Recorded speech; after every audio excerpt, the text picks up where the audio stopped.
Շարունակում ենք ծրագիրը բարեկամներ եւ դե իհարկե արդեն մեզ է միացել վերլուծաբան Արմեն Չիբուխչյանը, բարի երեկո Արմեն։ Բարի երեկո։ Այսօր մի քանի թեմա ունենք Ուկրաինա-Ռուսաստան հակամարտություն, նավթի տեղափոխում, ադրբեջանական նավթի։ Այդտեղից սկսենք Արմեն։ Ինձ գիտես ինչն է շատ հետաքրքիր։ Որ թեման ավելի շատ հուզում է։ Այո, հիմա այս պահին, եթե մենք առաջ Ռուսաստանից էին գնում, ինչքան ես հասկանում։ Հիմա էլ են գնում։ Հա, բայց հիմա ինչ որ մի մաս էլ Ադրբեջանից են գնում, հա։ Ավելի էժան է Ադրբեջանը մեզ նավթ տալիս, քան Ռուսաստանը։ Տեսեք, ադրբեջանական նավթը իմ իմանալով կներեք էլի ես նավթի մասնագետ չեմ, ինչ որ ես հասկացել եմ, կարող է սխալվեմ, որտեղ սա սպეციფიկ հարց է, ես դրա համար ասում եմ, եկեք ընդունեք որպես ասենք սիրողական որպես նավթի մասնագետ էլի։ Ինչքան ես գիտեմ, ադրբեջանական նավթը ավելի որակով է։ Տեսեք, ռուսական նավթը, ընդհանրապես այդ Urals-ը ինքը ցածր կարգի նավթ է։ Օրինակ,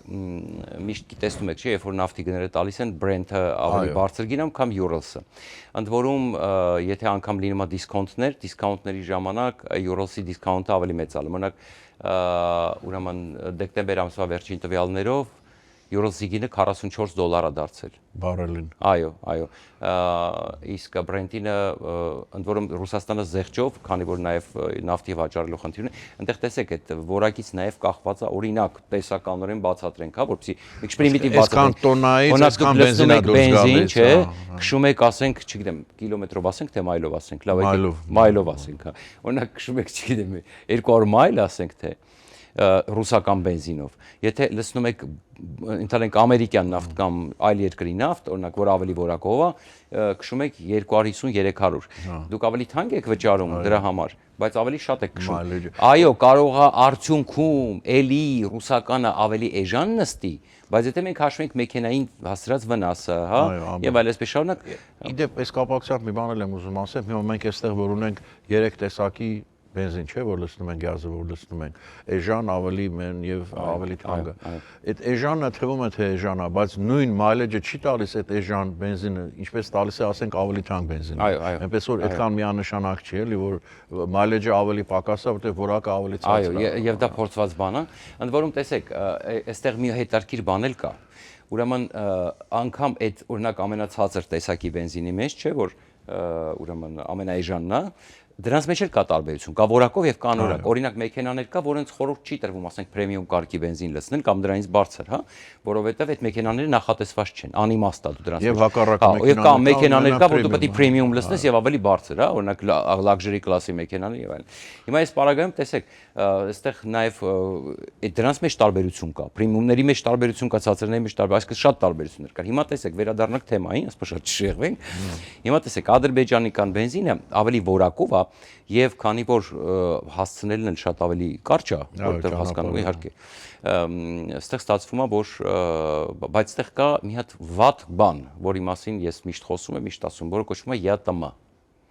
Որտեղ Ադրբեջանը ԵԱՏՄ անդամ չի։ Եվ երբ որ ռուսական բենզինը էնել անորակ համեմատաբար խոսում ենք, ուրեմն դու ԵԱՏՄ-ի վճարները չես տալի, այսինքն դե նույն մաքսային գոտու մեջ ես, այնտեղ որոշակի վճարներ չես տալիս, գալիս է հասնում է անգամ Վրաստանի տրանզիտով գալիս է հասնում է Հայաստան, բնականաբար ավելի էժան է նստում արդյունքում, որտեվ դու ԵԱՏՄ-ի, այսինքն անկախ տրանզիտից դու ԵԱՏՄ-ից ԵԱՏՄ ես ստանում, այդ է խնդիրը, հա։ Դրա համար էս ԵԱՏՄ-ը մեզ շատ է սահմանափակում ահավոր։ Նույնը ուկրաինական ցորենի մասով։ Ուկրաինական ցորենը իր որակով, եւ տեսեք, այդտեղ տարբեր կարգի ցորեններ կա, չէ՞, նույն կարգի որակի ցորենը շատ ավելի էժան է, քան ռուսականը։ Գալիս է, ես միջազգային գները նայեցի, բաց աղբյուրներ եք, մոտարապես $20 էժան է գալիս տոննայի մեջ, ուրեմն տոննայի թե 10,000 տոննայի, չի, մի խոսքով $20, այն որ առնում են տոննայի մեջ, կարծեմ $20 էժան է գալի։ Ուրեմն տեսեք, թե 1000 տոննայի մեջ, մի խոսքով ներեցեք մոռացա, հիմա էական չի, $20։ Հիմա տարբերությունը հետևյալն է, քանի որ դու ԵԱՏՄ-ից ԵԱՏՄ ես ստանում, ավելի էժան է քո վրա նստում, բայց եթե դու բերում ես Ուկրաինայից, այդ արդեն տուրքերը, ընդ որում ԵԱՏՄ-ն է սահմանել, եթե դու դրսից բերում ես, շատ ավելի շատ ես վճարում։ Հասկանում եք։ Հիմա տեսեք, բայց այստեղ խնդիրը հետևյալն է, ես ուրիշ հարցի։ Ուրեմն պարզվում է, որ Վրաստանի եւ Ադրբեջանի հարաբերություններում վերջերս լարվածություն կա հայկա այդ բենզինի պահ, որ պետք է Հայաստան փոխանցվի։ Եվ ինչն է հետաքրքրական այստեղ կուզենամ շեշտել, ուրեմն ադրբեջանական մամուլը հարձակվել է Վրաստանի վրա, որ դուք խոչընդոտում եք, հարստական խոչընդոտներ եք ստեղծում եւ շատ տրանզիտային սարսափելի բարձր մաքսատուրքեր եք տալիս։ Սարսափելի բարձր, հա։ եւ որը առանց էտել, եթե մենք հաշվի ենք առնում ԵԱՏՄ-ի պարագան, մի հատ էլ գումարը ծահավոր թանկ տրանզիտային գինը, ստացվում է, որ այնպես է արվում, որ իմաստ չունենա Հայաստանը ուրեմն բենզին ներկրի։ Արմեն, բայց այստեղ մի հարց էլ կա, հիմա մենք Ադրբեջանի հետ սահման ունենք։ Այո։ Այսինքն փաստորեն հարցը նրանում է, որ երկաթգիծ չունենք, որտեղ եթե ասենք մեքենաներով բերել ունեն, հնարավոր է շրջանցել Վրաստանը եւ ուղղակի Ադրբեջանից մտցնել Հայաստան այդ բենզինը։ Այո, հիմա ինձ թվում է հնարավոր է, ինձ թվում է կլինի Այդ եմ ճանապարհներ։ ուզում ասել, եթե այդքան Վրաստանը պիտի պատմություն սարքի, ինչու մենք չենք Դե կարող։ մինչև սահմանները կբացվի, մինչև կվերականգնվի, պետքա ստիպված Վրաստանով անեն, հա։ Ադրբեջանը չի ցանկանում հիմա սահմանները բացի, որտեղ հարցեր ունեն լուծելու, բարձր։ Հիմա տեսեք, այստեղպես մի հետարքիր հանգոնակ ձեզ չհետաքրքրեց, ինչի է Վրաստանը այդ խոչընդոտները ստեղծում։ Տեսեք, հա, իդեպ Վրաստանի համապատասխան նախարարությունը արագ հայտարարություն արեց, որ առաջին պարտիան անվճար թող անցնի, մենք ընդհանրապես չենք գանձի, բայց հետաքրքրականը ինչ է, որ բայց ադրբեջանցիները կոնկրետ թվեր են ասում։ Կոնկրետ ասում են ինչքան է տրանզիտը, օրինակ ըստ ասենք ուրիշ երկրների համար ինչքան է տրանզիտը, օրինակ Հայաստանի համար այդ կոնկրետ այդ բանը եւ ցույց են տալիս թե այսինքն այնպիսի մանրամասներ են ներկայացնում, որ կարծես թե մինչև այդ իրենք ինչ որ բանակցություններ են վարել, ինչ որ պատասխան են ստացել, եւ այստեղ շատ հետաքրքրական է թե եթե դա ճշմարտություն է, դա կպարզվի ուշ թե շուտ կբացվի, որտեղ մենք տեսնում ենք որ հայկական կողմն էլ ինտենսիվ շփումների մեջ է վրացիների հետ այդ իմաստով եւ այստեղ շատ հետաքրքրական հանգամանք է, իհարկե շատ կարելի է վերլուծել, փորձել հասկանալ, բայց ռուսական մատ կա էլ այդ ամենապոպուլյար բանն է, որ ասենք ամենա, այսպես ասում է, հեշտ ձեռնտու չլինի առնելը, բնականաբար, որովհետեւ եթե դու սկսում ես դիվերսիֆիկացնել, դա անկախ դրանից տեսեք, անկախ եթե դու անգամ Ադրբեջանից ես բերում, պարզա որ Ռուսաստանի մեր պարագան ուրիշ է, մենք մեր մտահոգությունները ունենանք, որ այստեղ նայած ինչքան ես բերում, նայած ինչ կախվածության մեջ կընկնես Ադրբեջանից, նայած ինչ է ուզում Ադրբեջանը, ինչ նպատակա հետ է, դա այլ հարցեր է, բայց Ռուսաստանի տեսանկյունից լավ չի, որ դու ուրիշ տեղից իհարկե երկրորդ մասում իմ տեսակետը կասեմ, այստեղ մենակ ռուսական մատը չի, ես ուրիշ կասկածներ ունեմ, այստեղ շատ լուրջ։ Լավ, վերադառնանք խոսենք Արմենի կասկածներից։ Դեռ չգիտեք, թե ինչպես կարող եք դիտել սիրված սերիալները առաջինը եւ դիտել այն որակով ու ամենուր։ Ինչպես բաժանորդագրվել Armflix հայկական էքսկլյուզիվ կինոպլատֆորմին։ Հետևեք մի քանի պարզ քայլերի եւ ստացեք հասանելիություն առաջինը դիտելու Armflix-ի բազմաժանր հայկական կինոարտադրանքը։ Քայլ առաջին՝ մուտք եք գործում armflix.com։ Քայլ երկրորդ՝ սեղմում եք բաժանորդագրվել կոճակը։ Քայլ երրորդ՝ ընտրում եք ձեզ համար ցանկալի բաժանորդագրման տարբերակը։ Քայլ չորրորդ՝ լրացնում եք քարտի տվյալները եւ գնում եք առաջ։ Իդեպ Armflix-ը կարող եք դիտել ամենուր եւ անսահմանափակ, ներբեռնելով նաեւ հավելվածը հեռախոսի եւ անմիջապես հեռուստացույցի վրա։ Դրանով իսկ կանեք ամենալավ նվերը ձեր ծնողների եւ տարեցների համար, որոնք չեն սիրում դիտել սիրված սերիալները համակարգչով։ Իսկ հեռուստացույցով սեղմելով մեկ կոճակ նրանց հասանելի է դառնում ողջ կոնտենտը։ Երիտասարդները Armflix-ի iOS եւ Android հավելվածների միջոցով կարող են դիտել դրանք ամենուր։ Իդեպ, մեկ գրանցված բաժանորդագրությամբ կարող եք դիտել բոլոր սարքերով։ Ահա եւ վերջ, դուք ստացաք հնարավորություն դիտելու հայկական ամենանոր, բազմաժանր եւ էքսկլյուզիվ ֆիլմերն ու հեռուստասերիալները մեկ հարթակում։ Դե ինչ, բարի դիտում։ Armflix, եղիր կոնտենտի թրենդի մեջ։ Շարունակում ենք ծրագիրը եւ զրույցը Արմեն Չիբուրչյանի հետ, Արմեն թեմային ուզում եմ շարունակել դեռ, հա։ Տեսեք, դե ավարտենք ամենակարևորը չասեցինք, ինչի եթե այդպես է, իսկ ադրբեջանական մամուլի հարձակումը Վրաստանի վրա, ինչպես երևում է, լուրջ է, այսինքն դա արդեն շանտաժի գործիք է, այսինքն Ալիևը ցույց է տալիս, որ իր ուժը այստեղ էլ նա է, որ կարելի է ասել զգուշացում է, եթե ասում եմ, դա այդպես է, որտեղ մենք հələ որ պետք է հասկանանք հետագան։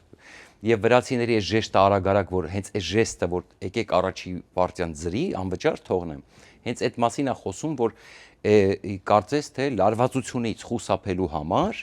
վրացիները այդպիսի ժեստ արեցին։ Գլխավոր պատճառը իմ կարծիքով ոչ թե իրականում Ռուսաստանն է